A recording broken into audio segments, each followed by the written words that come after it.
Hey guys, and welcome to a new video on how to do. Today I will show you how to fix the no delete button issue in DaVinci Resolve 18.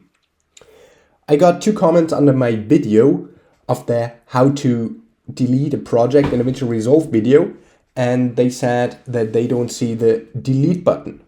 So let's do it all again. Click on the house button until you see your project, and let's say we want to delete the close current project. And if you right click on it, you don't see any delete button. Why is this so? Because it is opened right now.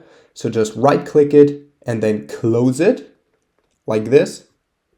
And then you can see it here, close current project, click it, right click it, and then you can see the delete button, or here's also the shortcut with Shift and Backspace.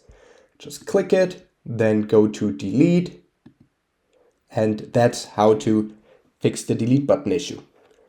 Okay, that was a little hack on how to fix the no delete button issue in DaVinci Resolve 18.